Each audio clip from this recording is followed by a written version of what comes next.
আমেরিকার প্রায় 22টা স্টেট সফর করলাম কয়েক বছর মিলায়া। তো একবার আমার প্রোগ্রাম হলো ক্যালিফোর্নিয়া, লস অ্যাঞ্জেলেস। এখানে আমার 3 দিন প্রোগ্রাম। তারা একটা দিন আমাকে রাখলো সাইট সিন দেখার জন্য। আমাকে নিয়ে গেল লস অ্যাঞ্জেলেস থেকে সান দিয়েগো। সান দিয়েগো হচ্ছে প্যাসিফিক ওশানের পাশে। এইখানে আছে সি ওয়ার্ল্ড, অর্থাৎ সমুদ্রের মধ্যে যা কিছু আছে তা তারা সেখানে উঠায় রাখছে। বিশাল জায়গা, দেখতে অন্তত 4 দিন লাগে পুরা এলাকা দেখতে। তা আমার হাতে সময় 5 ঘন্টা, 5 ঘন্টা আমাকে দেখতে হবে। আমি বললাম গুরুত্বপূর্ণ জিনিসগুলি আমারে দেখাও। তো নিয়ে গেল। এই আপনাদের মাঠটা যত বড়, এরকম একটা বড় পুকুর, সেই পুকুরের মাঝখানে আছে একটা ওয়াল, আর ঠিক মাঝখানে আছে একটা মঞ্চ, আর 10,000 লোক বসতে পারে এরকম একটা গ্যালারি। ওরকম একটা গ্যালারিতে আমাকে বসালো টিকিট কাটায়া। ওখানে মাছের খেলা দেখানো হবে। যারা খেলা দেখাবে তারা হাতে তুড়ি দিল, সঙ্গে সঙ্গে 2টি মাছ ওই পাশ থেকে তারা ভিতরে বড় গেট আছে, সেই গেট দিয়ে এপারে চলে আসলো। আমি লক্ষ্য করলাম খেলা যারা দেখাবে তাদের মুখের কথা, বাঁশির আওয়াজ, হাতের ইঙ্গিত মাছে বোঝে। মাছটার বুকটা সাদা, একদম সাদা, আর পেছনের দিকটা কালো। যখন উঁচু হয় তখন মনে হয় কোনো সৌদি প্রিন্স হবে। কালো কাপড় গায়ে দেয় সাদা জামার উপরে, ঠিক ওরকম মনে হয়। তো যারা খেলা দেখাবে তারা এভাবে হাতে তালি দিল, মাছেও তার 2টি পাখা নিয়ে হাতে তালি দিল, ওয়েলকাম করলো দর্শকদেরকে। অনেকগুলি খেলা দেখালো এই মাছ। এক একটা খেলা দেখাইয়া যখন স্টেজের সামনে গিয়া মাছ হা করে, তখন বড় বড় বালতির ভিতরে ছোট ছোট মাছ আছে, এই মাছগুলি 2-3 বালতি তার মুখের মধ্যে ঢুকায় দেয়। আমার কাছে মনে হলো ওর গ্রাসটা এত বড় যে আমার মতো 12-14 জন বা 15-20 জন যদি ঢুকায় তাহলে মাছে মনে করবে যে কোনো চেলাপুটি ঢুকছে, এর থেকে বেশি কিছু মনে করবে না। এত বড় মাছ, শ্যামু ফিশ বলা হয় ওটাকে। এরপরে দেখলাম তিমি মাছ, নীল জাতীয় তিমি, যে তিমিগুলি খুব কম পাওয়া যায় মহাসমুদ্রে, এগুলি থাকে। এক একটা নীল তিমির ওজন 5,000 টন পর্যন্ত হতে পারে। এর যে বাচ্চা হয় সে বাচ্চায় দুধ খায়। তিমি হচ্ছে স্তন্যপায়ী প্রাণী। যে বাচ্চা হইল যেদিন হয় সেদিন থেকেই বাচ্চার 50 থেকে 60 মণ দুধ লাগে। কে খাওয়ায়? সুবহানাল্লাহ। দুনিয়ার কোনো গভর্নমেন্ট খাওয়ায় না।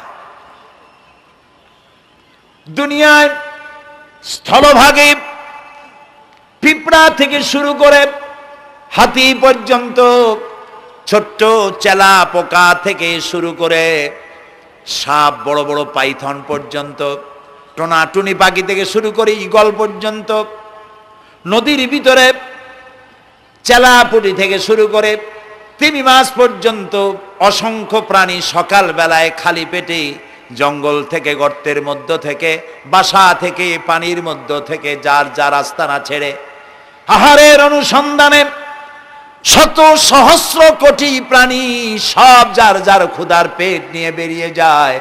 আল্লাহ রাব্বুল আলামিন বলেন, সন্ধ্যা হতে না হতে সবগুলির পেট ভরাইয়া যার যার বাসায় আমি ভিড়াইয়া দেই।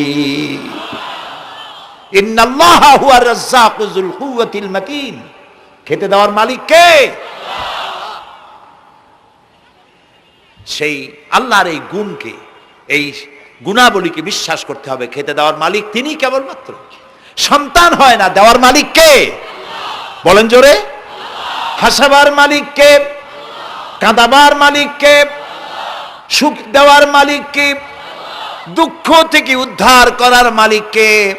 হায়াতের মালিক কে? মওতের মালিক কে? ফাআলুন লিমা ইউরিদ। যা খুশি তাই তিনি করতে পারেন। সুবহানাল্লাহ বলে। কোন? কাফ আর নুন, 2টি অক্ষর। যখন যা ইচ্ছে করে হয়ে যায়। আল্লাহর এই গুণকে বিশ্বাস করলে মানুষ শিরক থেকে বাঁচতে পারবে। মাজার মুখী হবে না মুসলমান, মসজিদ মুখী হবে তখন। আজ আমার মুসলমান একদিকে নামাজও পড়ে আর একদিকে মাজারের কাছে গিয়ে দুর্বল হয়ে যায়। আছে না? আছে কি না? মাজারগুলির কাছে গিয়ে সাহায্য কামনা করে। আমার নিজের চোখে দেখেছি মাজারে গিয়ে কিভাবে সেজদা দেয় কবরকে। বলেন নাউযুবিল্লাহ। আল্লাহ ছাড়া কাউকে রুকু সেজদা করা যায় না। যা চাবার আল্লাহর কাছে চাইতে হবে। ওয়াইজা সাআলতা ফাসআলিল্লাহ ওয়াইজা ইসতাআনতা ফাসতাইন বিল্লাহ। যা কিছু চাওয়ার আল্লাহর কাছে চাও, যা কিছু বলার আল্লাহকে বলো। সব কিছু করার মালিক তিনি। সুবহানাল্লাহ বলেন। এই জন্য মাজারের সাথে মুসলমানদের সম্পর্ক হবে না, মুসলমানদের সম্পর্ক হবে মসজিদের সাথে। কিসের সাথে বলেন জোরে? আপনি কোনো অসুবিধায় পড়েছেন, মাজলুম হয়েছেন, অত্যাচারিত হয়েছেন, চাকরির সমস্যা হয়েছে, ঘরে খাবার নাই, অসুখ বিসুখ হয়েছে, নানান ধরনের সমস্যায় পড়েছেন, কোনো মাজার নয়, কোনো পীর নয়, মসজিদের ভিতরে চলে যান, উজু করে মসজিদে ঢুকে 2 রাকাত কাজায়ে হাজাতের নামাজ পড়েন। রাসূলুল্লাহর উপরে যখনই বিপদ হতো তিনি নামাজে দাঁড়ায় যেতেন। সুবহানাল্লাহ বলো। আপনি কেন যাবেন একটা কবরের কাছে? আপনার সাহায্য কামনার জন্য কোনো পীর নয়, আপনার সাহায্যের জন্য কোনো কবর নয়। সাহায্য পাওয়ার জন্য কে? আল্লাহ চান আপনার ঈমানটা খালেস হোক। আল্লাহ তাআলা এটা বরদাস্ত করতে পারেন না যে মানুষ কারো কাছে গিয়া আরেকজনের কাছে গিয়ে নথি স্বীকার করুক। আল্লাহ সহ্য করেন না। ইন্না শিরকা লাযুলমুন আযীম। শিরক হচ্ছে মস্ত বড় জুলম, অত্যাচার।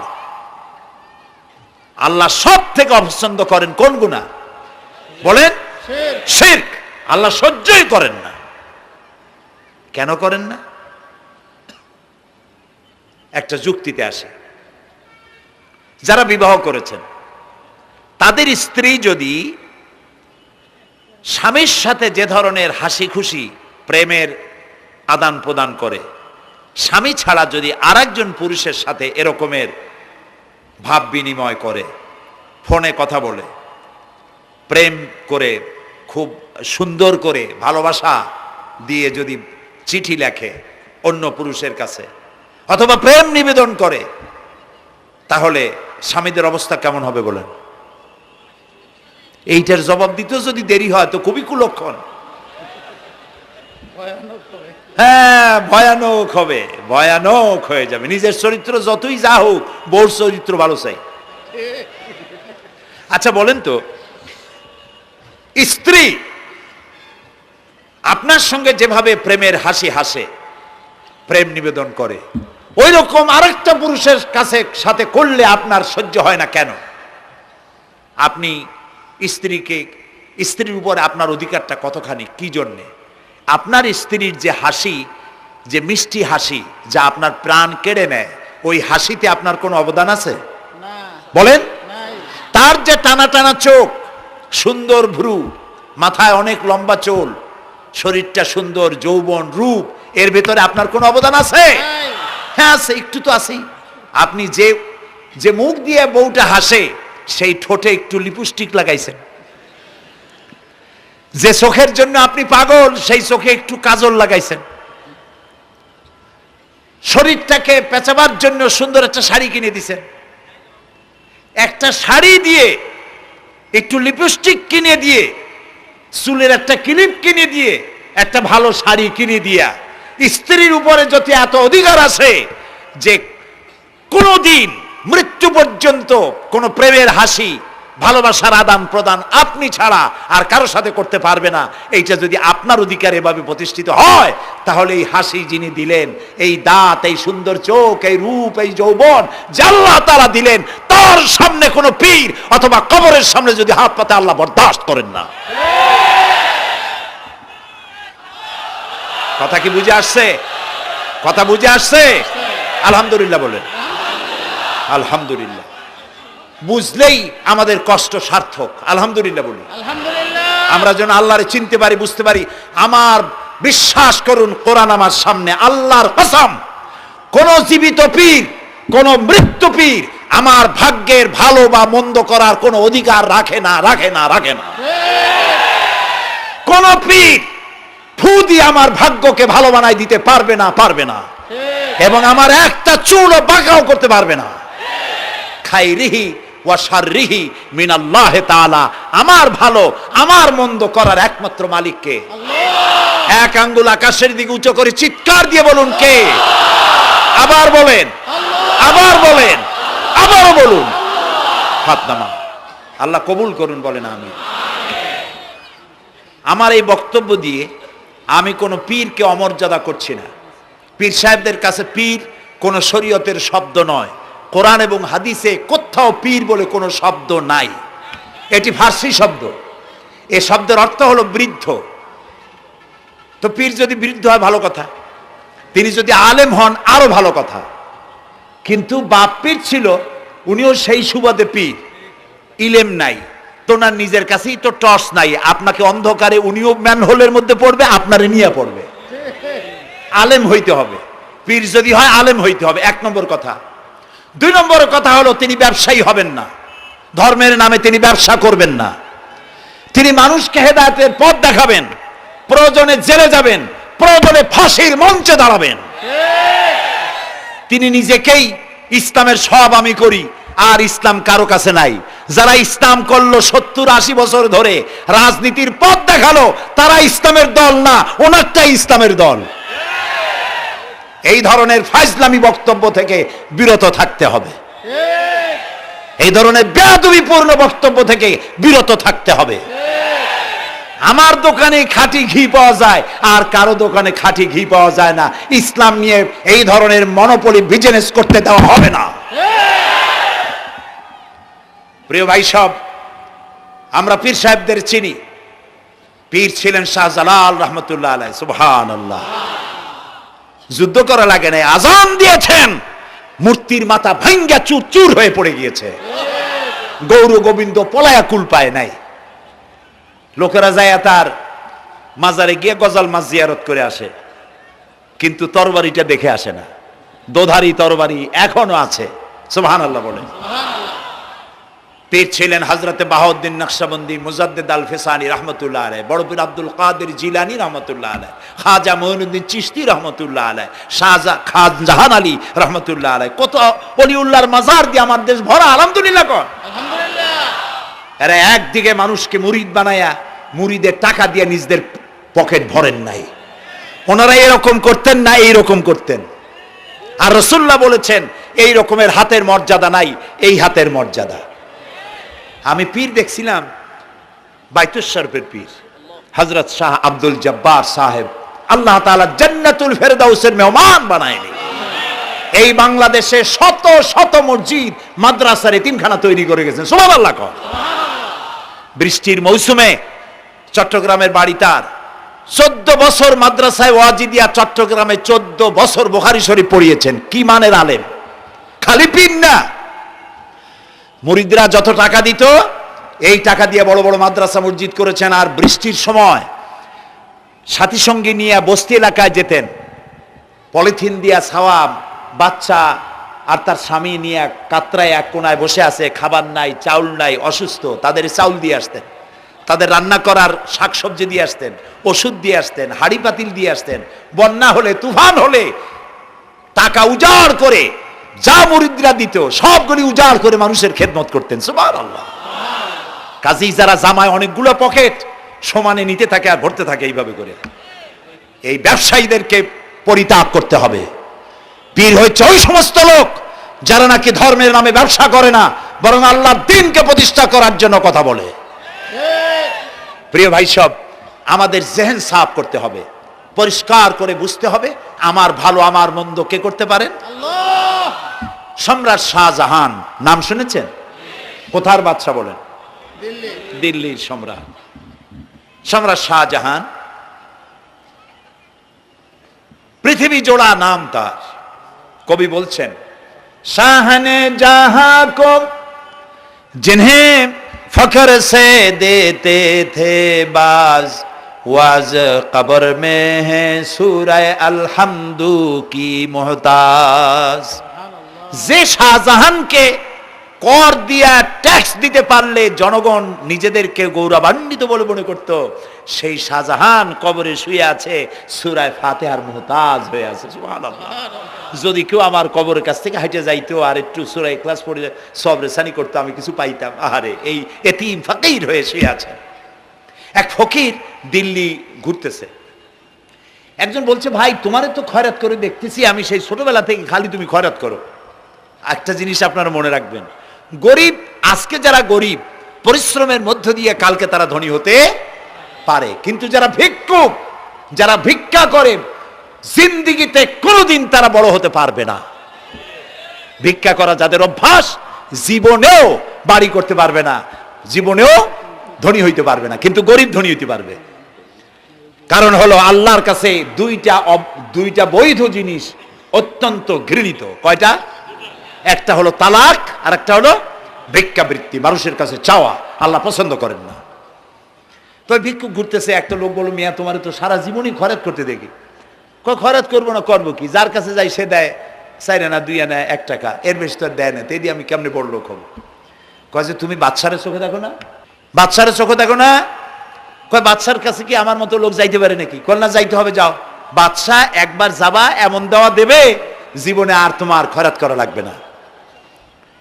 পাতি শিয়ালের পিছনে ঘুরে তো লাভ নাই, পাতি শিয়ালে খায় মুরগি, তোমার একটা ঠ্যাং দেবে, দাঁতের খেলালের কাজও হবে না।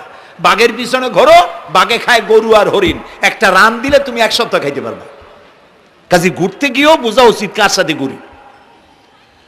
তো বলছে বাদশার কাছে যাও। তো বাদশারে পাবো কই? কই তো দেখলাম কেবল মসজিদে ঢুকলো। তারপরে ফকির গিয়ে দাঁড়ায় আছে বারান্দায়, দেখে যে উনি বাদশা ভেতরে বসে হাত তুলে আছে ভাবে, আর চোখ দিয়ে পানি পড়ে দাড়ি ভিজে ভিজে পড়তেছে। নামাজ শেষ করে, মোনাজাত শেষ করে বাদশা বেরিয়েছেন। কোন বাদশা? শাহজাহান। বাইরে আসার পর ফকির বলল, আসসালামু আলাইকুম বলে ফকির রওনা করছে। বাদশা বলে, দাঁড়াও, তুমি যে রওনা করলা, তোমার তো ভিক্ষুক মনে হয়, আর লোকেরা যারা ভিক্ষুক না তারাও তো আমার কাছে চায়, আর তুমি তো ভিক্ষুক, চাইলে না কেন কিছু? ভিক্ষুক বলে, জাহাপানা, আমি কিছু চাইতে এসেছিলাম আপনার কাছে, কিন্তু আপনার করুণ অবস্থা দেখে আমার জ্ঞানের চোখ খুলে গিয়েছে। আমি দেখতে পেলাম আমি যার কাছে চাইতে এসেছি, আমি তো কান্দি না, হাতও পাতি নাই। যার কাছে চাইতে আসতাম দিল্লির সম্রাট, আবার কোন সম্রাটের কাছে হাত পেতে ভিক্ষুকের মতো কি জানি চায়, আর চোখ দিয়া পানি পড়ে দাড়ি ভিজে ভিজে পড়ছে। আমার জ্ঞানের চোখ খুলে গেছে, দুনিয়ার বাদশার কাছে আর চাইবো না। বাদশা কান্দে যে বাদশার কাছে, তার কাছেই চাইবো। প্রিয় ভাই সব, এই জন্যে জিহেন সাফ করে ফেলুন। দুনিয়ার কোনো মানুষের জন্য, মানুষের কাছে নয়, কোনো কবরে নয়, কোনো কারো কাছে নয়, আল্লাহ তাআলার কাছেই আমরা নামাজের মধ্যে ঘোষণা করেছি, ইয়াকা না'বুদু ওয়া ইয়াকা নাস্তাঈন। আল্লাহ তাআলা, তোমার একমাত্র ইবাদত করি, তোমার কাছেই সাহায্য চাই। কাজেই সাহায্য আল্লাহর কাছে। কার কাছে চাইবো বলেন? আল্লাহ আমাদের ঈমান পোক্ত করে দিন। আমরা বলি আমিন, আমরা বলি আমিন। অসুখ বিসুখ হইলে পরে ধৈর্য ধরবেন। অনেক মানুষ আছে জ্বর হইলে কয় যে এত নামাজ পড়ি খালি জ্বর আমারই হয়, এত রোজা রাখি, ভালো ভালো কাম করি, আমার ছেলের অসুখ মোটে সারি না। এই জাতীয় কথা বলবেন না। মুমিনের পায়ে যদি কাঁটাও ফোটে, সওয়াব থেকে খালি নাই। ধৈর্য ধরতে হবে। কাঁটা ফুটছে, বলেন ইন্না লিল্লাহ।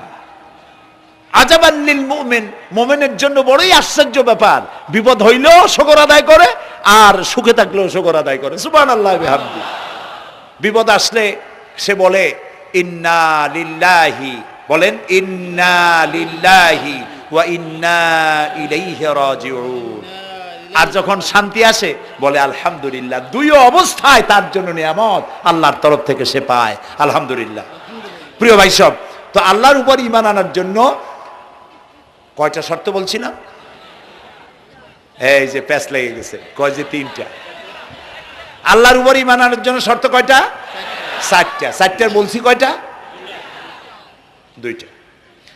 আরেকটা হচ্ছে আল্লাহর কুদরত, এ বিশ্বাস করা। আল্লাহর কুদরত মানে শক্তি। আল্লাহর কিছু বিশ্বাস করবেন বলেন জোরে? শক্তি। আকাশ এবং জমিনে শক্তিশালী কে?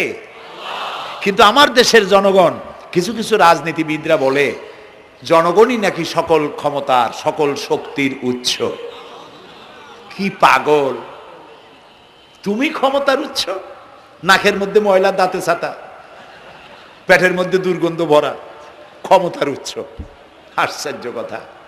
এই যে ক্ষমতার উৎস, হাজার হাজার লোক এখানে বসা, দুইটা ভাউয়া ব্যাংক যদি দুই কোণা দিয়ে ঢোকে, ভাউয়া ব্যাংক চেনেন? বিগ সাইজের ব্যাংক, দুইটা যদি দুই দিক দিয়ে ঢোকে লাফাইতে লাফাইতে, সামনে যারা আছে এমনি লাফাবে। অন্তত টঙ্গী তামিরুল মিল্লাত মাদ্রাসা ছাড়াইয়া তারপরে ফিরে তাকায় বলবে, ভাই আমরা দৌড়াই কেন? ব্যাংকের সামনে অসহায়, বল্লা ভীমরুলের সামনে অসহায়, সাপের সামনে, বিচ্ছুর সামনে অসহায়, তারা কয় সকল ক্ষমতার উৎস জনগণ। কপাল পোড়া! ক্ষমতার উৎস জনগণ নয়। এটা কোরআনের সাথে কন্ট্রাডিকশন হয়। এ কথায় আল্লাহ বলেছেন, আন্নাল কুওয়াতা লিল্লাহি জামিয়া। সকল ক্ষমতার উৎস কে? আল্লাহ। চিল্লায় বলো আল্লাহ। ক্ষমতা কি দেখছেন? মাত্র 1.5 মিনিট। কয় মিনিট? মাত্র 1.5 মিনিট। আল্লাহ বলেছেন কোন? সাথে সাথে তামিলনাড়ু, মালয়েশিয়া, ইন্দোনেশিয়া, থাইল্যান্ড, মালদ্বীপ, শ্রীলঙ্কা, 2 লক্ষ লোক শেষ, 1 লক্ষের খোঁজ নাই। সমুদ্রের পানি 33 ফিট উঁচু হয়ে এসছে। সুবহানাল্লাহ কই দিচ্ছে করে না? বিজ্ঞানীরা বলেছেন ভারত মহাসাগরের তলদেশে ফাটল ধরেছে, ওর কয়েক কিলোমিটার নিচে ভূমিকম্পের উৎপত্তি হয়েছে। ভারত মহাসাগরের পানি 3 হাত না 4 হাত? কত কিলোমিটার আল্লাহই জানে। এই কয়েক কিলোমিটার নিচে যে মাটি, সেই মাটিরও কয়েক কিলোমিটার নিচে ভূমিকম্পের উৎপত্তি। এখান থেকে ভূমির কম্পন হয়েছে, সেই ভূমিকম্পে সমস্ত মহাসাগরের মধ্যে, ভারত মহাসাগরের মধ্যে জলকম্পন শুরু হয়েছে। পানির কম্পন, মাটির কম্পন একসাথে। 33 ফিট উঁচা, মানে 4 তলা বিল্ডিং এর মতো উঁচু হয়ে আসছে পানি। 4 তলা পরিমাণ উঁচু হয়ে পানি চলে আসছে। বাড়ি গাড়ি সব কিছু খড় কুটার ন্যায় সব উড়িয়ে দিয়েছে। এগুলোরে কপাল পোড়া নাস্তিক যেগুলি, তারা বলে প্রাকৃতিক দুর্যোগ। ওর বাপের মাথা। আচ্ছা, প্রাকৃতিক দুর্যোগ, প্রকৃতি কি? কোন জন্তুর নাম? প্রকৃতি কোন জন্তু জানোয়ারের নাম? প্রকৃতি নিজে চলে না কেউ তাকে চালায়? কে চালায়? কপাল পোড়ারা তা বোঝে না। বিশ্ববিদ্যালয়ের শিক্ষক হয়েছে তো, আল্লাহ দিয়ে আসি কোথায়? তবে সব খারাপ না, ভালো আছে আলহামদুলিল্লাহ। কিছু আছে কপাল পোড়া। বিশেষ করে শান্তিনিকেতনে যারা পড়াশোনা করে আসে, সাহিত্য চর্চা করে, এই সাহিত্য চর্চা করতে করতে এক পর্যায়ে কপাল পুড়ে যায়। আল্লাহরে চিনতে পারে না, সব চেনে আল্লাহরে চেনে না। আল্লাহ এখন চিনাইতেছে ভালো করে। প্রিয় ভাই সব, কওমে আদ, কওমে সামুদ, এগুলিকে আল্লাহ তারা ধ্বংস করেছেন। কিয়ামতের আগে এই যে 7টা আকাশ, এই আকাশ সম্পর্কে অবিশ্বাসীরা তারা বলেছে আকাশ বলতে কিছুই নেই, এটা নাকি অনেক দূরে, তাই নীলা নীলে দেখা যায়। কি কপাল পোড়া চিন্তা করেন, নীলা নীলা দেখা যায়। এই আকাশ মহাশূন্য। এই আকাশগুলিকে, আকাশ কয়টা? কয়টা স্তর? 7টা। এগুলি কাতাইয়ে সিজিল্লিল কুতুব। কোরআনে কারিমে আল্লাহ তাআলা বলেছেন কেতাবের পৃষ্ঠার মতো কিয়ামতের আগে একটার পর একটা ঠাস ঠাস করে পড়বে, ভেঙে চুরে চুরমার হয়ে যাবে। ওয়াইদাল বিহারু ফুজ্জিরাত, আল্লাহ তাআলা বলছেন ইদাস সামাউ ফাতারাত ওয়াইদাল কাওয়াকিবু ইনতাসারাত ওয়াইদাল বিহারু ফুজ্জিরাত। আকাশের তারকাসমূহ বিক্ষিপ্ত হয়ে পড়বে। অসংখ্য তারকারাজি, বিশাল বিশাল তারকা বিক্ষিপ্ত হয়ে পড়বে। চন্দ্র সূর্য একটার সাথে আরেকটা ধাক্কা লেগে চাঁদ আর সূর্য আলো হারিয়ে ফেলবে, একাকার হয়ে যাবে। পাহাড়গুলো উঁচু করে আল্লাহ তাআলা জমিনের উপরে আছাড় মারবেন, কাল ইহনিল মানফুস, তুলার মতো উড়ে চলে যাবে। সুবহানাল্লাহ বলবা না? কত বড় শক্তি আল্লাহ পাকের। ওয়াইদাল বিহারু ফুজ্জিরাত, সমুদ্র সমূহ বিদীর্ণ হয়ে যাবে। সমুদ্রে যত পানি আছে সমস্ত পানিগুলি নিঃশোষিত হয়ে যাবে মাটির তলায় এবং সেখানে অগ্নুৎপত্তি হবে। কোরআনে কারীম আল্লাহ বলে দিয়েছেন গোটা সমুদ্রগুলিতে আগুন জ্বলতে থাকবে। এগুলি কিয়ামতের আলামত। আল্লাহ পাকের অফুরন্ত মেহেরবানি। এই যে কানের কাছ দিয়া গুলিটা চলে গেছে, কানে লাগে নাই, বাড়ির কাছ থেকে কিয়ামত হয়ে গেল, বাংলাদেশে আল্লাহ বাঁচাই দিলেন। সুবহানাল্লাহ বলো, আলহামদুলিল্লাহ বলেন।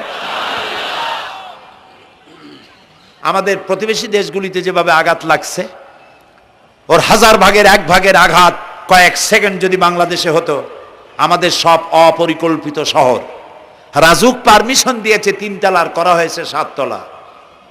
এইভাবে অপরিকল্পিত যত বিল্ডিং আছে এগুলি পচা সিমেন্ট দিয়ে, পচা ইট দিয়ে তৈরি করা হয়েছে। 2-3 সেকেন্ডের ভূমিকম্প যথেষ্ট এই শহর লণ্ডভণ্ড করে দেওয়ার। অসংখ্য মানুষ মারা যাবে, অসংখ্য বাড়িঘর শেষ হয়ে যাবে। এদেরকে রেস্কিউ করার মতো মডার্ন ইকুইপমেন্টসও গভর্নমেন্টের কাছে নাই। এই জন্য আল্লাহর কাছে সেজদা দিয়া গুনার তওবা করতে হবে, আল্লাহ আমাদের মাফ করে দাও, আমার এই গরিব দেশটাকে কিয়ামত পর্যন্ত এই গজব থেকে বাঁচাও। প্রিয় ভাই সব, আল্লাহ তাআলার ক্ষমতার ওয়াজ আমি আজ করতে পারবো না, অনেক লম্বা হয়ে যাবে। কারণ আমাকে 3টা পুঁজির কথা তো কমসে কম বলতেই হবে, অল্প করে হলেও। শুনবেন তো? আল্লাহ তৌফিক দিক, বলেন আমিন। তো আল্লাহ তাআলার ক্ষমতায় বিশ্বাস করা, তার প্রচন্ড ক্ষমতা, যা খুশি তাই বলেন করতে পারেন। মরাকে জিন্দাকে মারতে পারেন, মরুভূমিতে ফুল ফুটাতে পারেন। সুবহানাল্লাহ, যা খুশি তাই করতে পারেন। এই শক্তি সহকারে আল্লাহকে বিশ্বাস করতে হবে। 4র্থ নম্বরে আল্লাহর হুকুম এবং হাকাম, আদেশ নিষেধ। আমি আল্লাহরে বিশ্বাস করি, এই কথার কোনো দাম নাই যদি তার আদেশ না মানি। এই কথার কোনো দাম নাই যদি তার নিষেধকে আমি আমার জীবনে প্রত্যাহার না করে চলতে পারি। মুসলমান বলে দাবি করার কোনো মূল্য নেই। একদিকে নামাজ পড়ি, আর একদিকে ওজনে কম দেয়, খাদ্যে ভেজাল দেয়, বেপরদা করি, মিথ্যা কথা বলা হয়, ওজনে কম দেয়, খাদ্যে ভেজাল দেয়, জমিনের আইল ঠালে আমানতের খেয়ানত করে, আল্লাহর হুকুম মানা হলো না, রসুলের আদেশ মানা হলো না। আল্লাহর উপর ঈমান আনার জন্য 4র্থ শর্ত হচ্ছে আল্লাহ যা বলেছেন মাথা নত করে মেনে নিতে হবে, বলতে হবে সামি'না ওয়া আতা'না। বলেন সামি'না ওয়া আতা'না, শুনলাম আর মেনে নিলাম। বলেন তো জোরে, শুনলাম আর মেনে নিলাম। সুবহানাল্লাহ বলেন। মুমিনেরা এই প্রশ্নই করবে না মদ হারাম কেন, মুমিনেরা এই প্রশ্নই করবে না জুয়া হারাম কেন, মুমিনেরা এই প্রশ্নই করবে না জেনা হারাম কেন। একটাই জবাব, মদ হারাম কেন? আল্লাহ হারাম করেছেন তাই হারাম। জেনা হারাম কেন? আমার আল্লাহ হারাম করেছেন তাই হারাম। জুয়া হারাম কেন? আমার আল্লাহ হারাম করেছেন তাই হারাম। কোনো যুক্তি নাই। যুক্তির, আল্লাহর নিষিদ্ধ জিনিসে যুক্তি তালাশ করে কেবলমাত্র শয়তান। আল্লাহর আদেশ নিষেধের যুক্তি তালাশ করে কে? শয়তান। মুমিনের কাজ হলো সামি'না, বলেন, ওয়া আতা'না, শুনলাম আর মানলাম, বাস, শেষ কথা, খালাস। এই গেল 4টি শর্ত পুরো হয়ে গেল। এই 4টি শর্ত যদি পূরণ করতে পারি তাহলে আল্লাহরে বিশ্বাস করছি এটা প্রমাণিত হবে, এটা জাস্টিফাই হবে, এটা সত্যতা প্রমাণ হবে যদি আল্লাহর হুকুম মতো। 1 নম্বরে হলো, আমি আবার কথাটা প্যাকেট করে দিই যাতে করে আপনারা বাড়ি নিয়ে যাইতে পারেন। আল্লাহর উপরে ঈমান এনেছি, এই কথাটাকে কমপ্লিট করার জন্য শর্ত কয়টা? 4টা। 1 নম্বরে আল্লাহর অস্তিত্বে বিশ্বাস, বলেন আল্লাহর অস্তিত্বে বিশ্বাস। 2 নম্বরে আল্লাহর গুণাবলীতে বিশ্বাস। 3 নম্বরে আল্লাহর ক্ষমতায় বিশ্বাস। 4 নম্বরে আল্লাহর আদেশ এবং নিষেধে বিশ্বাস, মান্য করে চলা। আল্লাহ যেন এই তৌফিক আমাদের দেয়, বলেন আমিন। আল্লাহ রাব্বুল আলামিন দুনিয়ায় শান্তি, আখিরাতে জাহান্নাম থেকে মুক্তি দেওয়ার জন্য আল্লাহ পাক আমাদেরকে একটা ব্যবসার কথা বলেছেন। ওই ব্যবসায় পুঁজি কয়টা? বলেন। 3টা পুঁজি। বলছি কয়টা? দেখেন যে কেমনি প্যাঁচ লাগে। বলছি মাত্র একটা, সে একটা ডাল বাইর করছি 4টা। এবার আসেন মূল পয়েন্টে। এবার দ্বিতীয় পয়েন্ট, রসুলের প্রতি ঈমান। আমরা তো রসুলের প্রতি ঈমান আনছি কিনা বলেন? রসুলের প্রতি ঈমান এনেছি। আমাদের এই ঈমান যথেষ্ট নয়, কারণ আমাদের ঈমান হলো রবিউল আউয়াল মাসে ঈমান তাজা হয়, ঠিক না? ঠিক না? রবিউল আউয়াল মাস যখন আসি, ব্যানারটা নাই, শামিয়ানাটা নাই, রাস্তাগুলিতে ফ্ল্যাগ লাগাই আর আলোকসজ্জা করি। মন্ত্রীরা আসেন, নেতারা আসেন, সিরাতুন নবী মাহফিলে দাঁড়ায় বলেন নবীর আদর্শ অনুসরণ করা ছাড়া উপায় নাই। অথচ ওনার পা থেকে শুরু করে মাথা পর্যন্ত নবীর আদর্শ নাই। আবার এই নেতা রামকৃষ্ণ মিশনে, রামকৃষ্ণ পরমহংসদেব তার মঞ্চে গিয়ে বলেন রামকৃষ্ণের নীতির ছাড়া বিকল্প কিছুই নেই। আবার গৌতম বুদ্ধের জন্মবার্ষিকী উদযাপনের জন্য সেখানে গিয়ে বলেন গৌতম বুদ্ধের অহিংস নীতি অনুসরণ করা ছাড়া জাতির যোগীনাথ হওয়ার আর কোনো পথ নাই। যেখানে যায় সেই জায়গার বুলি ধরে। রবিউল আউয়াল মাস আসতে বলেন, আলোকসজ্জা করে ইয়া নবী সালামু আলাইকা, ইয়া রাসূল সালামু আলাইকা। এরপরে গরম গরম জিলাপি রাসূলুল্লাহকে বুঝায় দেওয়া হলো, হে রাসূল আপনি তাকিয়ে দেখেন কত মহব্বত আপনারে করি, আপনার মহব্বতের জন্য আমাদের শহরের কোনো মিষ্টির দোকানে আর মিষ্টি নাই, সব আমরা খাইয়া শেষ করছি। এই হলো মহব্বত। এই মহব্বতে এই ঈমানে কাজ হবে না। এই ঈমানে বলেন কাজ হবে না। কোন ঈমানে কাজ হবে? রাসূলের প্রতি ঈমানের অর্থ কি? এর অর্থ হচ্ছে নবী করিম সাল্লাল্লাহু আলাইহি সাল্লাম আমাদের রাসূল, আমাদের নেতা। আমাদের রাসূল আমাদের নেতা, আমরা তার উম্মত, তার অনুসারী। অনুসারীর কাজ কি? নেতার পূর্ণাঙ্গ অনুসরণ করণ। রাসূলুল্লাহর আনুগত্য করতে হবে, এটা কে বলেছেন? আল্লাহ রাব্বুল আলামিন সূরা আলে ইমরানের মধ্যে বলেছেন, কুল ইন কুনতুম তুহিব্বুনাল্লাহ ফাত্তাবিউনি ইউহিব্বুকুমুল্লাহ ওয়া ইয়াগফির লাকুম যুনুবাকুম আল্লাহু গফুরুর রহিম। হে নবী আপনি বলুন, তোমরা যদি আল্লাহকে ভালোবাসো তাহলে তোমার কাজ হচ্ছে, তোমরা যদি আল্লাহকে ভালোবাসো তাহলে তোমরা আমার আনুগত্য করো, আমার অনুসরণ করো। কার? রাসূলের। বলেন কার? রাসূলের অনুসরণ যদি তোমরা করো, খেয়াল করে শুনতেছেন তো? আল্লাহ তাআলা বলছেন নবী আপনি বলেন, তোমরা যদি আল্লাহকে ভালোবাসো, তোমাদের এই দাবি যদি সত্য হয়, তাহলে আমার অনুসরণ করো, আমার আনুগত্য করো।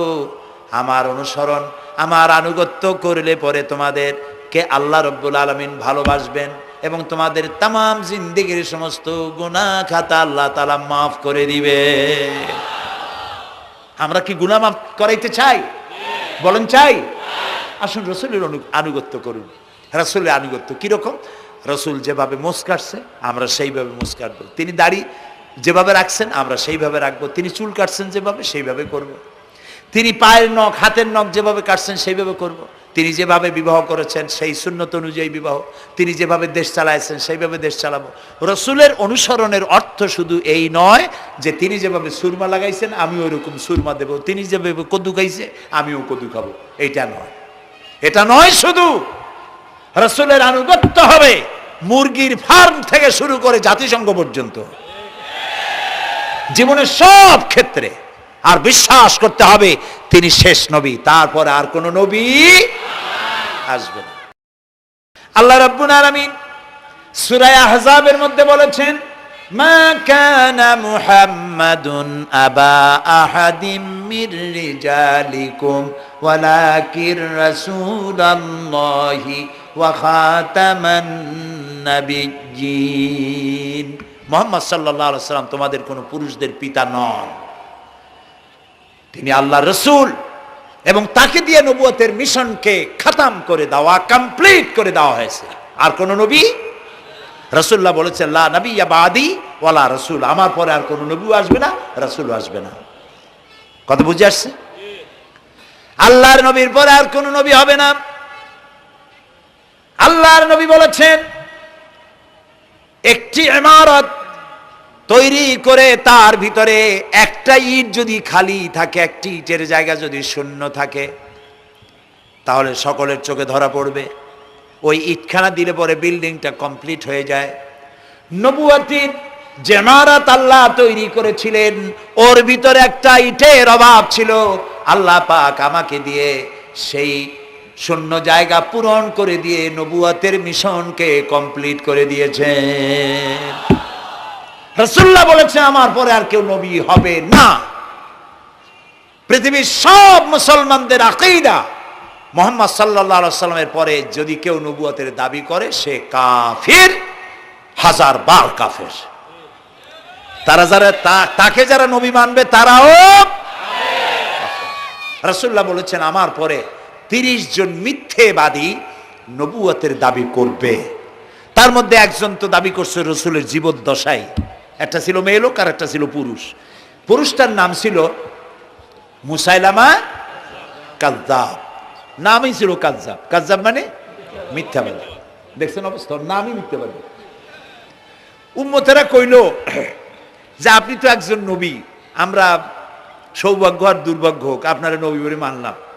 মুহাম্মদ সাল্লাল্লাহু আলাইহি সাল্লামের কাছে প্রায় জিবরাইল আসে আর ওহী আনে, আর আপনি আমাদের কোনো ওহী দিতে পারলেন না পর্যন্ত। কয় যে কেবল না নবী হইলাম, অপেক্ষা করো, ওহী আসবেন। বেশ কিছুদিন যাওয়ার পর খুব চিন্তা ভাবনা করে কয় যে ওহী একটা আসছে। উম্মতেরা সব দৌড়ে আসছে, কি ওহী? কয় যে এইমাত্র শেষ রাত্রে জিবরাইল আসছিল, আইসে আমারে কয়ে গেল, একটা সূরা নাজিল করলো। সূরাটা কি? ইন্না আতাইনাকাল আকাক ফাসাল্লি লিরাব্বিকা ওয়াজআক ইন্না শানিয়াকা হুয়াল আবলাক। উম্মতেরা কয় সর্বনাশ, এই সূরা পড়তে গেলে তো আমরা কাইসা মরে যাব। এর অর্থ তো খুব বিকায়দা। কি সূরা নাজিল হইল আপনার উপরে? ইন্না আতাইনাকাল আকাক মানে আমি তোমাকে হুতুম পেশা দান করেছি, সুতরাং তুমি তোমার প্রভুর উদ্দেশ্যে নামাজ পড়ো আর চিৎকার মারো, কারণ তোমার শত্রুরা সাদা এবং কালো বর্ণের। আমরা তো আগামাথা কিছু বুঝলাম না, কি ওই? আচ্ছা ঠিক আছে, পয়গম্বর মুহাম্মদ সাল্লাল্লাহু আলাইহি সাল্লামকে তার উম্মতেরা নিয়ে যায় তাদের বাগানে, মাঝে মধ্যে নিয়ে যায়। নিলে পরে যে কুয়ায় পানি থাকে না, শূন্য কুয়া পানিতে ভরে যায়। যে গাছতলা দিয়ে তিনি হেঁটে যান, যে খেজুর গাছে খেজুর নাই, সেই গাছতলা দিয়ে রাসূল হেঁটে গেলেন, গাছে ফল ধরে যায়। আপনি তো এরকম কিছু দেখাইতে পারেন না। কয় তোমরা তো আমার নেও না, চলো না যাই। নিয়ে গেছে, যাইয়া দেখে যে কুয়ার পাড় দিয়ে যায়, যে কুয়ায় পানি থাকে তা থাকে না, শুকায় যায়। যে গাছ তলায় দিয়ে যায়, ওই গাছে খোরমা থাকলে সাথে সাথে খড়গুলো ঝরে যায়। উম্মতের কয় কি একটা কপাল পড়ো নবী পাইলাম ভাগে। আল্লাহ তারে শেষ করছে দুনিয়া থেকে, জাহান্নামে চলে গেছে। সেই মহিলাটাও গেছে, সেও গেছে। রাসূলুল্লাহ বলেছেন এইরকম 30 জন মিথ্যাবাদী নবুয়তের দাবি করবে কিয়ামতের আগ পর্যন্ত।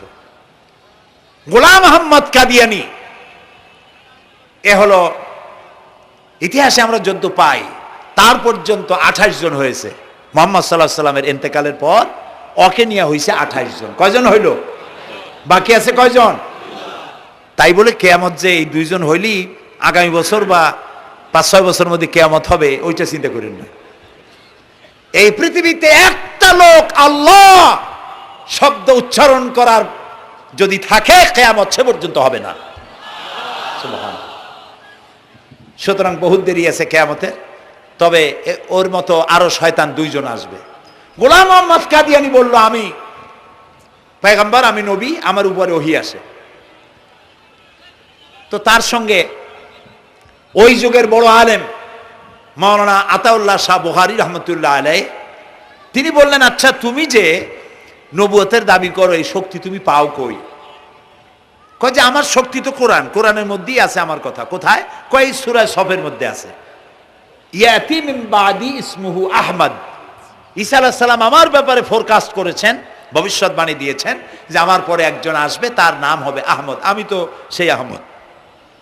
মাওলানা বুখারী বলছেন, বেকুব, ঈসা আলাইহিস সালাম যার কথা বলেছেন তার নাম, ঈসা আলাইহিস সালাম যার কথা বলেছেন তার নাম হলো ফকাত আহমদ, আর তোমার নাম হলো গোলাম আহমদ। তাহলে এতে করে বোঝা যায় ঈসা আলাইহিস সালাম যার কথা বলেছেন তুমি সেই আহমদের গোলাম। তো তুমি নবুয়তের দাবি করো কেন? গোলাম আহমদ কয় যে হুজুর, আমার নামের আগে গোলাম বৈশা একটু সমস্যা হয়েছে, ঠিক, তো গোলামটারে যদি বাদ দেই তাহলে তার আপনি আপত্তি করতে পারেন না, আমি আহমদ থাকি আর আপনি আমার উম্মত হয়ে যান। আমার কথা ঈসা আলাইহিস সালাম বলেছে। মাওলানা বুখারী বলছেন, দেখো তোমার ফতোয়া অনুযায়ী তুমি বলছো নামের প্রথম অংশ বাদ দিয়া শেষের অংশ নিয়ে তোমার উপর ঈমান আনতে, তাহলে আমার নাম আতা আল্লাহ, তোমার ফতোয়া অনুযায়ী আমার নামের প্রথম অংশ বাদ দিলাম, আতা গেছে, থাকছে আল্লাহ। আর আল্লাহ হয়ে বলছি তোর মতো গাধারে আমি নবুয়ত দেই নেই। এরপর এই শয়তানের মউত হলো কোথায় বলেন? কোথায়? পায়খানার ভিতরে। এই কাদিয়ানীরা, গোলাম আহমদ কাদিয়ানী কাফের, ওরে যারা নবী বলে মানে তারাও কাফের। প্রিয় ভাই সব, পৃথিবীর 48টি মুসলিম দেশ কাদিয়ানীদেরকে নন মুসলিম মাইনরিটি হিসেবে ঘোষণা দিয়েছে রাষ্ট্রীয়ভাবে। সৌদি গভর্নমেন্ট আইন পাশ করেছে, কিয়ামত পর্যন্ত কাদিয়ানীরা মক্কা মদিনায় প্রবেশ করতে পারবে না। বিগত 100 বছরের ভিতরে কোন কাদিয়ানী মক্কা মদিনায় ঢুকতে পারে নাই। আজকে বাংলাদেশে খতমে নবুয়তের আন্দোলন নতুন কিছু নয়, দীর্ঘদিন থেকেই উপমহাদেশে খতমে নবুয়তের আন্দোলন চলছে। এই আন্দোলন চলবে যতদিন পর্যন্ত সরকারের পক্ষ থেকে তাদেরকে নন মুসলিম মাইনরিটি ঘোষণা না করা হচ্ছে, আন্দোলন চলবেই। এদের লাশ রাস্তায় ফেলায় দিবা আর 14 কোটি মুসলমান তাকিয়ে তাকিয়ে দেখবে, তা বিশ্বাস করো না। খতমে নবুয়তের আন্দোলন যারা করেন, এই জাতির 14 কোটি মুসলমানের সমর্থন তাদের পেছনে রয়েছে।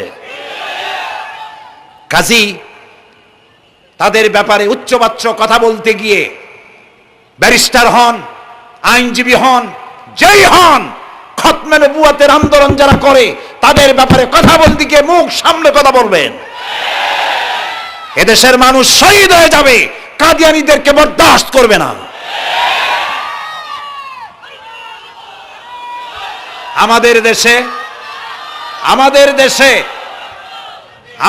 দেশে হিন্দু, থামুন, আমাদের দেশে হিন্দু, খ্রিস্টান, বৌদ্ধ আমাদের দেশের নাগরিক অধিকার ভোগ করে না? আমাদের সমান নাগরিক অধিকার তারা ভোগ করে। কাদিয়ানীরাও হিন্দু খ্রিস্টানদের মতো নন মুসলিম মাইনরিটি হিসেবে এদেশে বসবাস করে নাগরিক সুবিধা ভোগ করবেন, কোনো অসুবিধা নাই। কিন্তু আপনি মুসলমান বলে দাবি করবেন না, শেষ নবী মানবেন না, আমরা এই ব্যাপারে কিয়ামত পর্যন্ত আপোষ করব না। কেবলমাত্র মূর্খ, দালাল, হারামখোর তারাই কাদিয়ানীদের পক্ষ অবলম্বন করতে পারে, ইমানদারেরা পারে না।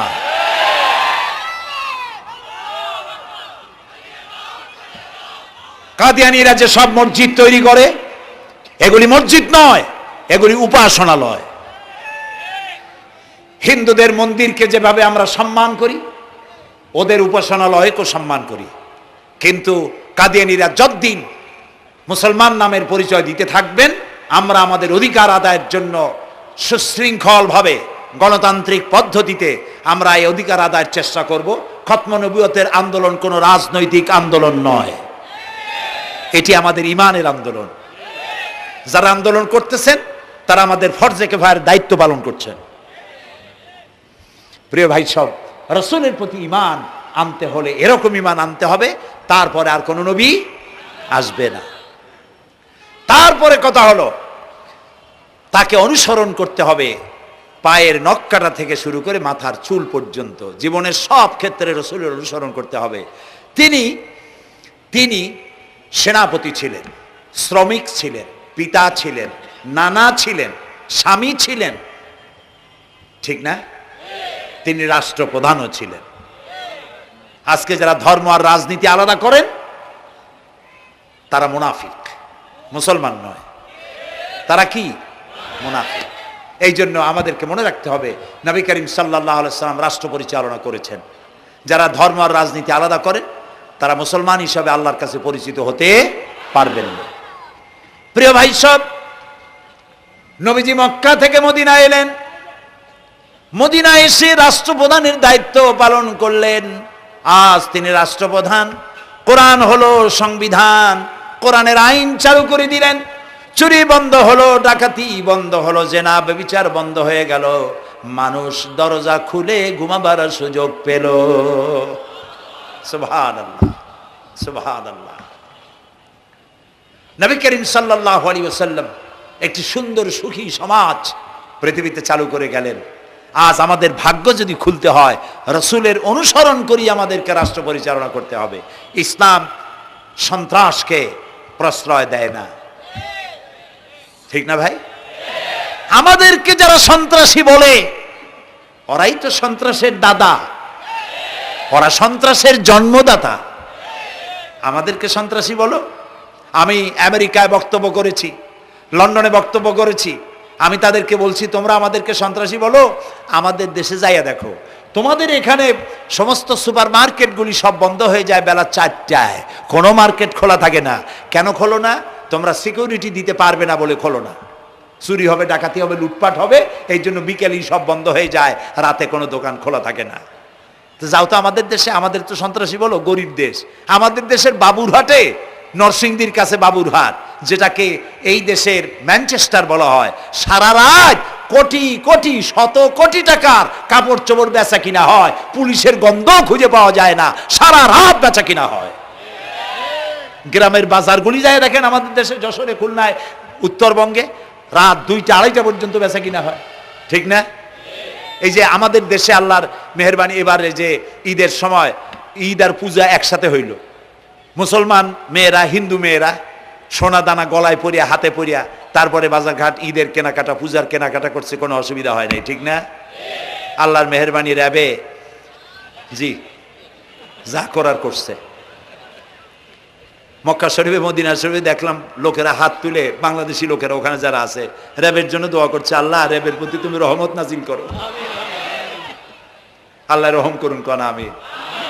দেশের যতটা অসুবিধা হয়েছিল তার থেকে অনেক গুণ জ্ঞান হয়ে গেছে, আলহামদুলিল্লাহ, আলহামদুলিল্লাহ। প্রিয় ভাই সব, এই যে আল্লাহ রাব্বুল আলামিন মুসলমানদেরকে পৃথিবীর মধ্যে সব থেকে বেশি শান্তি প্রিয় করেছেন, কোন আলহামদুলিল্লাহ। তোমরা আমার মক্কা যাইয়া দেখো, মক্কা মদিনায় যাইয়া দেখো, আমাদের কেউ সন্ত্রাসী? মক্কা মদিনায় লক্ষ লক্ষ মানুষ এই যে সব চলে গেছে, এখন কোথায় গেছে?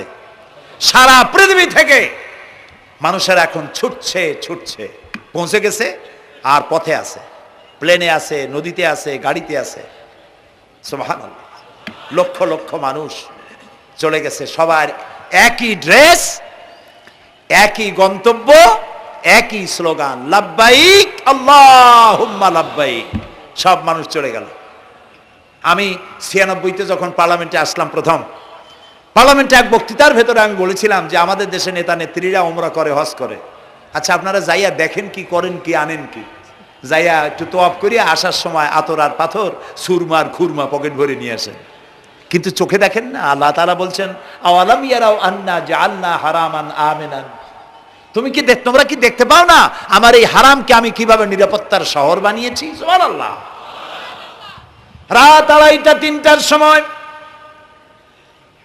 চাঁদের মতো সুন্দরী যুবতী মেয়ে, একাকিনী, কোনো পুরুষ সঙ্গী ছাড়া, নিজের ডেরা, নিজের তাবু ফেলে কাবা শরীফের ভিতরে এসে গেল। লক্ষ লক্ষ পুরুষের মধ্য দিয়ে আল্লাহর ঘর তওয়াফ করলো, তাহাজ্জুদের নামাজ আদায় করলো, এরপরে দোয়া দুরুদ করে, কান্নাকাটি করে মেয়ে লোকটি একাকী লক্ষ লক্ষ মানুষের মধ্য দিয়ে নিজের ঘরে ফিরে গেল। কোন পুরুষের একবার তার চেহারার দিকে নজর পড়েছে তো দ্বিতীয়বার তার রূপ উপভোগ করার মতো সাহস কারো মনের মধ্যে জাগে না। হাজার বছরের ইতিহাস, মক্কা থেকে, মদিনা থেকে, আরাফাত থেকে, মুজদালিফা থেকে, মিনা থেকে একটা নারী লাঞ্ছিতা হয়েছে, ধর্ষিতা হয়েছে, অপমানিতা হয়েছে, এর ইতিহাস নয়। প্রিয় ভাই সব, প্রসঙ্গক্রমে এই টঙ্গী লক্ষ লক্ষ লোকেদের সমাবেশ হয়, আলহামদুলিল্লাহ বলে। হতেই পারে তাবলিগি জামাতের ভাইয়েরা এখানে উপস্থিত হন, সারা দেশ থেকে, বিভিন্ন দেশ থেকেও লোকজন আসে, এক জায়গায় বসে আল্লাহ বিল্লাহ করে, মোনাজাত করে। এটা মনে আসতো তাই বলতেছি। কেউ কেউ এটাকে খুব বাড়াবাড়ি করেন। সে বাড়াবাড়িটা হলো, কেউ কেউ বলেন আরাফাতের পরেই দ্বিতীয় এই সমাবেশ। এই বেয়াদবি শব্দটাকে উচ্চারণ করবেন না আল্লাহর হস্তে। কোথায় টঙ্গী, কোথায় আরাফাত, আর কোথায় টঙ্গী? কি এর সাথে আপনি কি মিলান? আপনি বলুন এখানে লক্ষ লক্ষ লোক হয়েছে, আমরাও দেখতে পাচ্ছি লক্ষ লক্ষ লোক হয়, কিন্তু আপনি কেন দ্বিতীয় সমাবেশ বলেন? কেন আপনি আরাফাতের ময়দানের পরে এই কথা বলেন? মহাগুনাহ, মহা বেয়াদবি। আরাফাতে যাওয়া ফরজ, টঙ্গীতে আসা নফল নয়। আপনি কিসের সাথে কি তুলনা করেন? জিন্দিগিতে এই চিন্তা করবেন না। কিছু কিছু লোক আছে গ্রামের মধ্যে, অবশ্য কোনো আলেম, কোনো মুরব্বীরা এইসব কথা বলেন না। মূর্খ যারা, তারা এই ধরনের কথা ছড়াইছে গ্রামে। 3 বার টঙ্গীতে আসতে পারলে 1 হজের সওয়াব হয়। বলেন নাউজুবিল্লাহ। শুধু 3 বার না, কিয়ামত পর্যন্ত লোকের এখানে আসতে থাকলে আরাফাতের ময়দানে 1 সেকেন্ডের যে সওয়াব হবে তাও হবে না।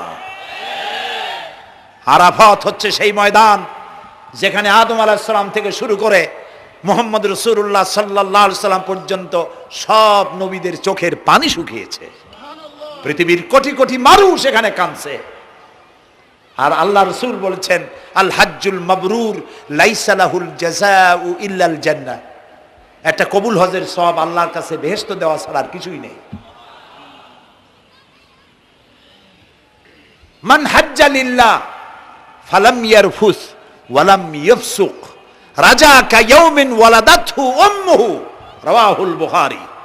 বুখারী শরীফের হাদিস।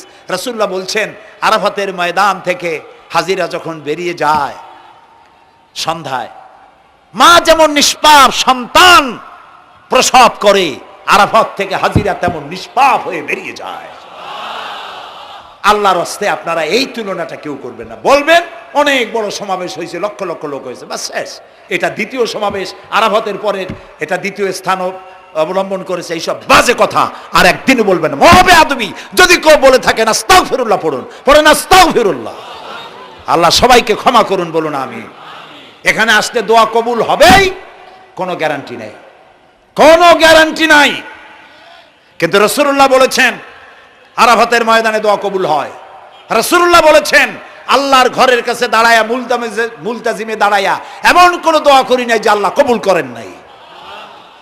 কাজে এই সব চিন্তা করবেন না। প্রিয় ভাই, সব রসুলের প্রতি ঈমান আনতে হলে রসুলের জীবনকে জানতে হবে। রসুলের জীবন আমরা অনেকেই জানি না। বাংলা ভাষায় বহুত বইপত্র বেরিয়েছে রসুলের জীবনী সংক্রান্ত। মেহেরবানি করে কিনবেন এবং পড়বেন। রসুলের প্রতি ঈমানের অর্থ হলো রসুলুল্লাহর পা থেকে শুরু করে মাথা পর্যন্ত সবটা আমল করা এবং তাকে মোহাব্বত করা। রসুলকে কি করবো আমরা? কি মোহাম্মদ সে ওয়াফা তূনে তু হাম তেরে ये जहाँ चीज ही क्या लोह कलम तेरे हैं। মোহাম্মদ সাল্লাল্লাহু আলাইহি সাল্লামের সঙ্গে যদি তুমি মহব্বতের কানেকশন জুড়িয়ে দিতে পারো, তার অনুসরণ আর অনুকরণ যদি করতে পারো, আকাশ আর জমিন তো দূরের কথা, লোহ কলম পর্যন্ত আল্লাহ তোমার জন্য করে দেবে। নবী করিম সাল্লাল্লাহু আলাইহি সাল্লামের উপর ঈমান আনার অর্থ হলো তার অনুসরণ অনুকরণ করা। 3 নম্বরে ওয়াতুজাহিদুনা ফি সাবিলিল্লাহি বিআমওয়ালিকুম ওয়া আনফুসিকুম। আল্লাহর রাস্তায় লড়াই করো জান দিয়া আর মাল দিয়া। কি দিয়া কোন তো? জান দিয়া আর মাল দিয়া। আমরা কিন্তু বলি হুজুর আসি আপনার সাথে, আপনার পিছনে আসি, জানটা দিয়ে দেব। এই মানুষেরা খুব চালাক। আপনি জান দিলে তো মাল থেকে যাবে। আগে দেবেন কি? মাল, পরে দেবেন জান। মাল দিতে হবে, জান দিতে হবে আল্লাহর দ্বীন প্রতিষ্ঠার জন্য। রাসূলুল্লাহ জীবন দিয়ে, সাহাবায়ে কেরাম জীবন দিয়েছেন, রাসূলুল্লাহ রক্ত দিয়েছেন, দান মোবারক শহীদ হয়েছে। আমি দেখেছি ওহদের মাঠে, আমি ওহদে যখন সফর করেছি, আল্লাহ বহুবার নিয়েছেন আলহামদুলিল্লাহ। আমাকে সেখানকার একজন আলেম মদিনার, তিনি আমাকে নিয়ে গেলেন ওহদে বেশ কয়েক বছর আগে। ওহদে গিয়ে দেখলাম, আমাকে দেখালো যে নবী করিম সাল্লাল্লাহু আলাইহি সাল্লামের যেখানে দান শহীদ হয়ে গিয়েছিল, দাঁত মুবারক শহীদ হয়েছে, রাসূলুল্লাহ বেহুশ হয়ে পড়ে গেছিলেন। তাকে হযরতে আবু বকর, হযরত ওমর, হযরত ওসমান, এই 3 জনে উঁচু করে নিরাপদ জায়গায় নেওয়ার জন্য দৌড়াচ্ছিলেন। পাহাড়ের উপরে যখন উঠতেছিলেন, ওই তিনজন রসুলকে ঘাড়ে করে নিয়ে উঠতেছেন, পাহাড় তখন কাঁপতেছিল, পাহাড় কাঁপতেছে, এত বড় কাঁপন উঠেছে পাহাড়ের। পাহাড় সেই এলাকা থেকে কাগজ কাটলে, কেচি দিয়ে কাগজ কাটলে যেমন রেজা রেজা হয়ে যায়, আমার নিজের চোখে আমি দেখলাম, তিনি আমাকে দেখালেন, এই সেই এলাকা যেখানে রসুলকে উঠানো হয়েছিল। পাহাড় আল্লাহর ভয়তে কাঁপতেছিল তরতর করে। সেই উঁচা জায়গা, একটা বিশ্রামের মতো জায়গা পাহাড়ের মধ্যে, সেইখানে তাকে নিয়ে যখন রসুলকে যখন শোয়ানো হচ্ছিল, পাহাড় কাঁপতেছে। নবী করিম সাল্লাল্লাহু আলাইহি সাল্লাম তখন বলছেন, উসবুতি ইয়া জিবাল, উসবুতি ইয়া জিবাল, ইন্নাকা আলাইয়া নবিয়ান ওয়াস সিদ্দিকিন ওয়াস শাহীদাইন। হে পাহাড়, উসবুতি ইয়া জিবাল, হে পাহাড় থেমে যা, তোর উপর আল্লাহর নবী, তোর উপরে সিদ্দিক আর দুইজন শহীদ দাঁড়িয়ে আছে, থেমে যা। পাহাড় থেমে গেল। সিদ্দিক হযরত আবু বকর, দুইজন শহীদ তোর উপরে, হযরতে ওমর, হযরতে উসমান রাদিয়াল্লাহু তাআলা আনহুমা। কবে শহীদ হবে রাসূলুল্লাহ আজকে বলতেছেন, তোর উপরে দুইজন শহীদ দাঁড়িয়ে আছে। এইভাবে কষ্ট করেছেন নবীজি, ক্ষুধায় কষ্ট করেছেন, যুদ্ধ করেছেন। তবে সেই যুদ্ধ আক্রমণাত্মক ছিল না, ডিফেন্সিভ ছিল। আক্রমণকে প্রতিহত করার জন্য তিনি লড়েছেন। প্রিয় ভাই সব, এত কষ্ট করার পর তিনি যে দিন কায়েম করে গিয়েছিলেন, আল্লাহ তাআলা বলছেন, ওয়াতুজাহিদুনা ফি সাবিলিল্লাহি, আল্লাহর রাস্তায় লড়াই করো জান দিয়ে আর মাল দিয়ে আমার দ্বীনকে প্রতিষ্ঠা করার জন্য। যদি তোমরা ইসলাম বুঝে থাকো, এরই মধ্যে তোমাদের জন্য কল্যাণ নিহিত রয়েছে। সুবহানাল্লাহ বলেন, এরই মধ্যে কল্যাণ। সুতরাং শুধু টুপি মাথায় দিয়ে নামাজ পড়লেই হবে না, নামাজও পড়তে হবে, আল্লাহর হুকুম হাকাম মানতে হবে, রোজাও রাখতে হবে, হজও করতে হবে, যাকাতও দিতে হবে, স্ত্রীকে পর্দায় রাখতে হবে, আমলে আখলাকে, সিরাতে সুরাতে, চলনে বলনে, ব্যবসায় বাণিজ্যে, বক্তৃতায়, রাজনীতি, অর্থনীতি, সমাজনীতি, সব জায়গায় আল্লাহ এবং রসুলের পূর্ণাঙ্গ আনুগত্য করার নামই হলো মুসলমান হয়ে যাওয়া। সুবহানাল্লাহ। এই মুসলমান হইতে পারবো আমরা? আল্লাহ যেন তৌফিক দেখেন, আমিন। সবাই বলেন আমিন। আমি এখন আপনাদের নিয়ে মোনাজাত করব। মোনাজাতের আদব বসা, দাঁড়ানো ভাইয়ের একটু বসেন। এই যত মানুষ দাঁড়ায় আছেন, মেহেরবানি করে একটু বসেন। আমি কিন্তু একবারও বলিনি আপনারা বসেন। দাঁড়ানো ভাইরা মেহেরবানি করে বসেন, মোনাজাত করব আপনাদের নিয়ে। প্রায় 2 লক্ষ লোক মারা গেছে ভূমিকম্পে, আর 1 লাখের উপরে নিখোঁজ। তাদের জন্য দোয়া করবেন না? যে আল্লাহ আমাদের বাঁচাই দিলেন, তাদের জন্য, তার জন্য দোয়া শুকর আদায় করবেন না? সুতরাং বসেন, বসতে বলছি, দাঁড়াতে বলিনি। মোনাজাতের জন্য সবাই বসেন, আর একটু জোরে সরে জিকির করেন, লা ইলাহা লা ইলাহা।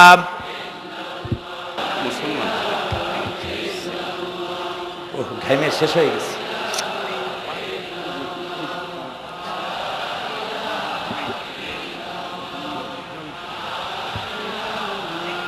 বয়স কত?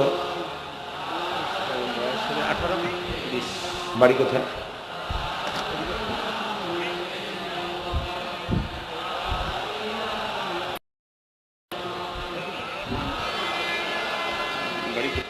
একটু জোরে, লা ইলাহা। এফিডেভিট করছো?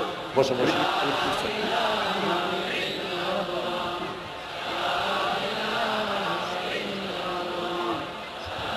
আচ্ছা, আমি তো মোনাজাতের কথা বলছি।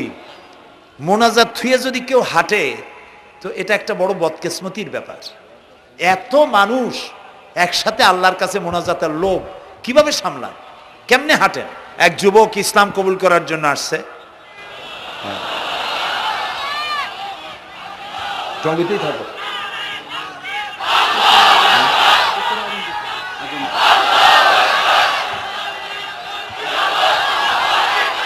জি,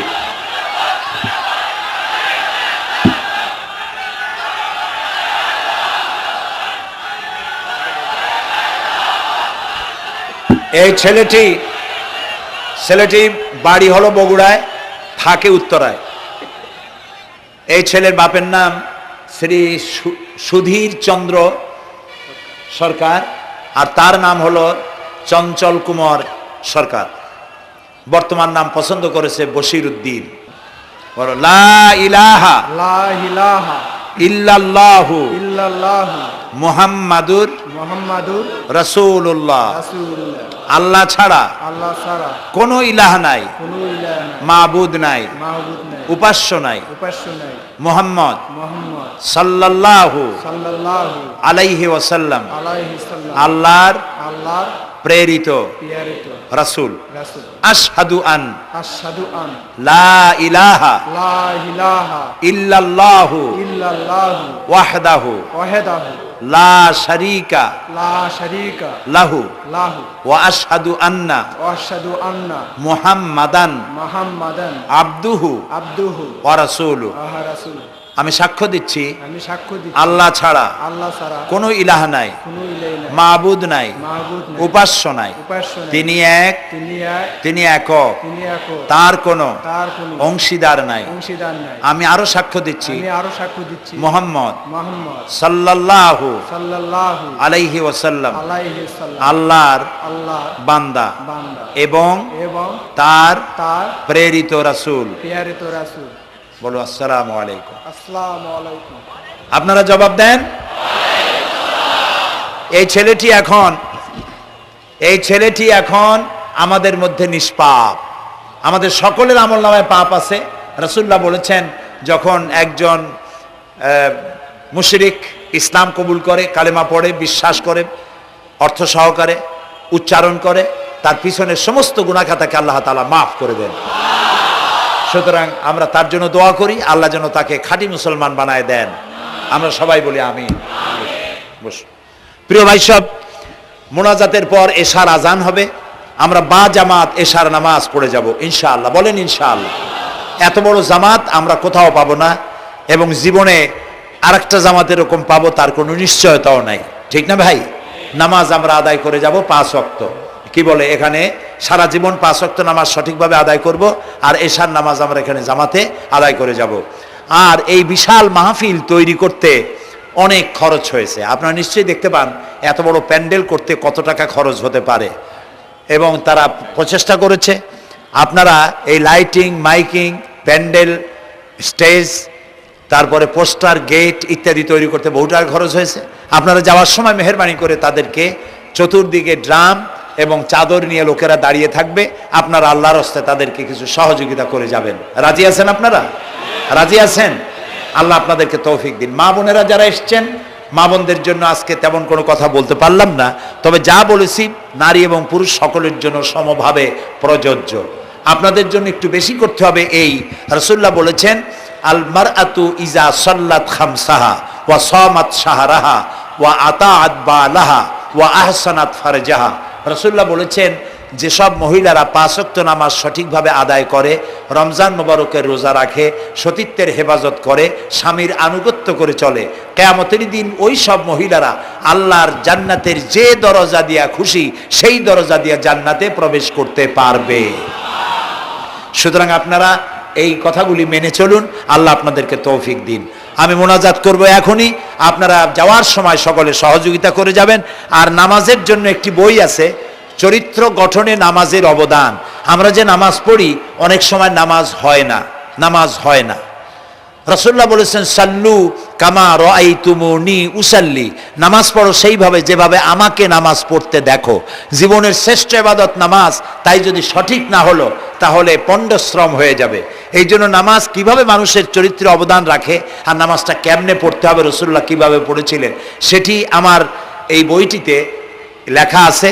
এটি চরিত্র গঠনের নামাজের অবদান। এখানে লাইব্রেরি আসছে, কোথায় আপনারা খুঁজে বের করে সেটা নিয়ে যাবেন। আর একটি হলো সূরায়ে লোকমান। সূরায়ে লোকমানের 2টা রুকুর তাফসীর করেছিলাম আমি চট্টগ্রামে, মাত্র 2 রুকুর তাফসীর। এই 2 রুকুর তাফসীর 5 দিনে শোনার পর 48 জন হিন্দু, বৌদ্ধ, মুসলমান হয়ে গিয়েছিল। যাকাত সম্পর্কে, মা বাপের অধিকার সম্পর্কে হযরতে লোকমান তার সন্তানকে যে নসিহত করেছে, সেই নসিহত 9টা নসিহত ছিল। ওই নসিহতগুলি আল্লাহর এত পছন্দ হয়েছে যে আল্লাহ তাআলা নিজে লোকমানের নসিহত কোরআন শরীফে উঠায় দিয়েছে। সুবহানাল্লাহ। সুতরাং আমার সন্তানদের ভালো করার জন্য এই নসিহতগুলি দরকার। এটির নাম যারা ক্যাসেট থেকে উদ্ধার করেছে, নাম হলো তাফসিরে সাইদি লোকমান। এবার সূরায়ে লোকমান এ পর্যন্ত 4টা তাফসির বেরিয়েছে তাফসিরে সাইদি নামে, যেগুলি আমি তাফসির করেছি চট্টগ্রামে, সেগুলি এসব বই ওখানে পাওয়া যাবে। এই বইগুলি আপনারা লাইব্রেরি থেকে, এখানে মোবাইল লাইব্রেরি এসছে ঢাকা শহর থেকে, সন্ধান করে আপনারা নিয়ে যাবেন। আল্লাহ তাআলা আপনাদেরকে তৌফিক দান করুন। যাওয়ার সময় মাহফিলকে সাহায্য করে যাবেন, আর নামাজে সালাতুল এশা আদায় করে যাবেন। আল্লাহুম্মা আমিন। ربنا ظلمنا أنفسنا وإن لم تغفر لنا وترحمنا لنكونن من الخاسرين ربنا لا تزغ قلوبنا بعد إذ هديتنا وهب لنا من لدنك رحمة إنك أنت الوهاب أي الله تعالى হাজার হাজার মুসলিম জনতা, পুরুষ এবং নারী, আমরা তোমার দরবারে হাত তুলেছি, গুনার বোঝা মাথায় নিয়ে হাত তুলেছি। দয়া করে আমাদের জিন্দেগীর সমস্ত গুনাহ খাতাকে আল্লাহ মাফ করে দাও। আয় আল্লাহ তাআলা, আমাদের মধ্য থেকে আমাদের মা বাপ যাদের দুনিয়া থেকে বিদায় হয়ে গেল, কবরগুলিকে জান্নাতের টুকরায় পরিণত করে দাও। রব্বির হামহুমা কামা রব্বায়ানি সগীরা। সবাই পড়েন, রব্বির হামহুমা কামা রব্বায়ানি সগীরা। আয় আল্লাহ তাআলা, तमाम পৃথিবীতে আজ মুসলমানেরা বড়ই বিপদে আছে। হায় আল্লাহ তাআলা, বিপদগ্রস্ত মুসলমানদেরকে তুমি সাহায্য করো রব্বুল আলামিন। ইরাকের মাজলুম মুসলমানদের হাতে ইরাকের জমিন উঠায় দাও। হায় আল্লাহ তাআলা, জালিমদেরকে তুমি নস্তনাবুদ করে দাও। আল্লাহ তাআলা, বাংলাদেশ আমাদের প্রিয় জন্মভূমি, এই দেশের উপরে তোমার খাস রহমত নাজিল করো। হায় আল্লাহ তাআলা, ভূমিকম্পে আশেপাশের দেশগুলির মারাত্মক ক্ষতি হয়ে গেল। আল্লাহ তাআলা, তুমি আমাদেরকে দয়া করে বাঁচাই দিয়েছো। কিয়ামত পর্যন্ত আসমান আর জমিনের সব মুসিবত থেকে আমাদের দেশকে তুমি হেফাজত করো রব্বুল আলামিন। আমাদের স্ত্রী পুত্র পরিজন যাদেরকে তুমি দান করেছো, সবগুলিকে দিনদার, ইমানদার, নামাজি মুসলমান বানাইয়া দাও। আয় আল্লাহ তাআলা, এই মাহফিলের আয়োজন যারা করেছেন, কষ্ট করেছেন, পয়সা দিয়েছেন এবং দেবেন, সকলকে আল্লাহ তাআলা ইমানে কামেল সকলকে দিয়ে দাও। আমাদেরকে তোমার মকবুল বান্দাদের মধ্যে শামিল করে নাও। আল্লাহ তাআলা, যারা হজে চলে গেছেন, যারা রাস্তায় আছেন যাওয়ার পথে, এবং আরো যারা যাবেন, আল্লাহ তাআলা সকলের যাতায়াত আসান করে দাও, সকলের হজকে কবুল করে নাও। যারা হজ করেন নাই, এই মাঠে আজকে যারা উপস্থিত, মন চায় যেতে, আল্লাহ তাআলা তাদেরকে যাওয়ার ব্যবস্থা করে দাও। আল্লাহ তাআলা, মা বোন যারা এসেছেন, মা বোনদের গুনাহ খাতাকে মাফ করে দাও, মা বোনদের অসুখ ব্যাধি মাফ করে দাও, তাদের কেমন আমল করার তৌফিক দাও, যাতে করে কিয়ামতে হযরতে আয়েশা খাদিজার সঙ্গে আসর নসিব হয়ে যায়।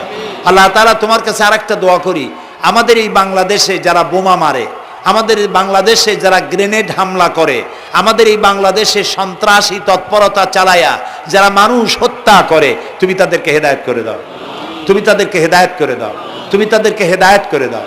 আল্লাহ তাআলা, তোমার ইলমে যদি জানা থাকে ওদের নসিবে হেদায়েত নাই, তাহলে হামান, নমরুদ, সাদ্দাত, ফেরাউন এগুলারে যেমনে তুমি ধ্বংস করছো, বাংলাদেশে যারা গ্রেনেড হামলা করে, বোমা হামলা করে, মানুষ খুন করে, ওদেরকে গজব দিয়া, লানত দিয়া বাংলাদেশ থেকে চিরকালের জন্য বিদায় করে দাও। যারা বাংলাদেশে নৈরাজ্য সৃষ্টি করে, আল্লাহ তাদেরকে গজব দিয়া বিদায় করে দাও। হয় তারা হেদায়েত হোক, না হয় এই শয়তানদের হাত থেকে আমাদের দেশকে আল্লাহ তুমি রক্ষা করো রব্বুল আলামিন। টঙ্গী বিরাট শ্রমিক এরিয়া, আল্লাহ তাআলা শ্রমিকদের স্বাস্থ্য ভালো রাখো, তাদের সকলকে নামাজ আদায় করার তৌফিক দাও। আল্লাহ তাআলা, তাদের অভাব অভিযোগ দূর করে দাও। 4 দলীয় ঐক্য জোটের এই সরকারকে ইসলামের পক্ষে থাকার কাজ করার তৌফিক দান করে দাও। যত ওয়াদা নির্বাচনের আগে করেছিল, সবগুলি ওয়াদা অক্ষরে অক্ষরে পালন করার তৌফিক দিয়ে দাও। আমি কয়েক সেকেন্ড আপনাদের জন্য ছেড়ে দিলাম। মাথা নিচু করে, চক্ষু বন্ধ করে, যার যা চাওয়ার দরকার আল্লাহর কাছে চান। এই বিশাল মাহফিলে আল্লাহ তাআলা দোয়া কবুল করবেন ইনশাআল্লাহ।